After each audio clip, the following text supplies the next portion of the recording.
Hello mga lalabs, good morning. For today's video, pupunta ako ngayon sa Toyota branch dito sa Batangas. Kasi pupuntahan ko yung pamangking ko na 4 years na kami hindi nagkikita. Although isang lugar lang kami dito sa Batangas, hindi ko pa siya napapasyalan. Pupuntahan ko siya kasi ipaprank ko siya na bibili ako ng pinakamahal na sasakyan.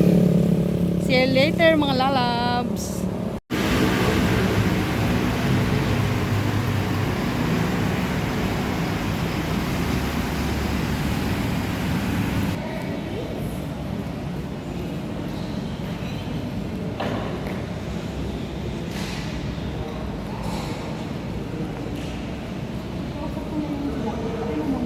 Ha? Ang nakausap ko na yung agent.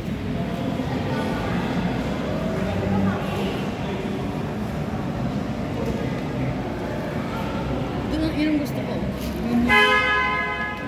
Yan? Yun ang bet. Saan? Hindi kakasya. Saan? Seaters. Burahin mo.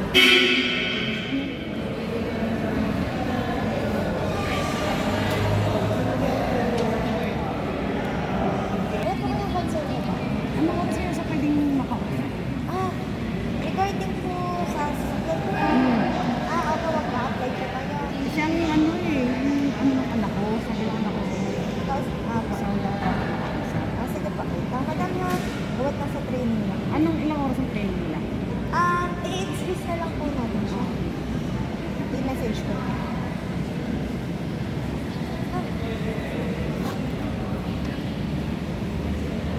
Pwede kayo bang Daphne? Yes po. Kasi inano ako ng anak ko na sa'yo daw mag-hair.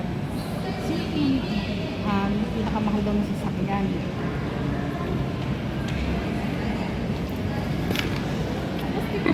Teka to eh. Sige na. Wala ka pa. Ikan.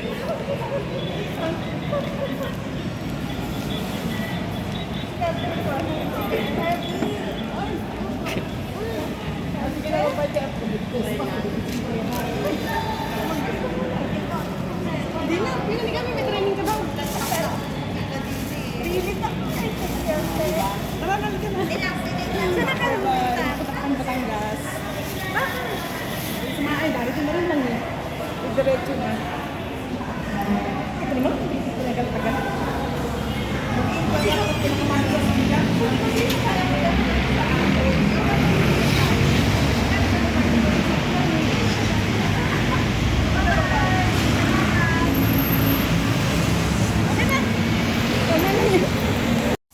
Hello mga lalabs, it's time to go home. Shout out po pala sa empleyado ng Toyota Lipa. Ang babait nila, nasikaso nila kami. Kahit sa huli alam nilang prank lang pala yung ginawa ko sa pamangking ko. Ay, shout out sa iyo, Daphne Manabo ng Toyota Batangas. Bye bye.